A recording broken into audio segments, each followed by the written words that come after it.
This You know, is on the point that Ayaz mentioned about Sachin playing with his son, and I feel bad at times for Arjun because there is so much of media attention already on the poor lad, and you know there are already articles being published that okay his performance wasn't great in his local school tournament or playing at the Maidan or something.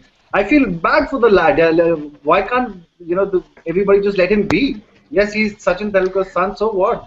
Let him become the player that he wants to be, and maybe you know, he will be someday good enough to represent India. Who knows? Pankaj, I was at that Sports Journalists Association of Mumbai program where Sachin actually made a very impassioned plea to the journalists there. And he said, he started by saying, I'm talking like a protective father now. And he said, my son is 14. He is madly in love with cricket.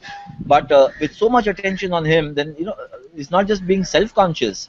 I think you start, even if you're 14, you start comparing yourself to your father, what he has achieved. And it's like climbing Mount Everest twice over, which is not easy for And a also, 14-year, I think that's a very impressionable age, that 14 to very 16 sort of. impressionable Yeah, age. yeah. And you might get just completely put off, with this constant, because, you're still maturing mentally as well as physically. So he's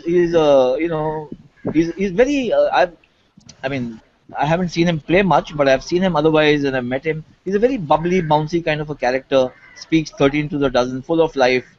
Uh, Much like Sachin was when he was young, because Sachin wouldn't take his, he would be constantly chatting. He was a chatterbox in the field and he would want the bat or the ball all the time. So, but it's a handicap race when you run, when you have a surname like that, or you've got somebody else to, such mighty boots to fill. So, I think, in all fairness, he should be given space to develop. But, being part of the media, I also understand the compulsions that there are for capturing newsworthy people, on the go, on the run.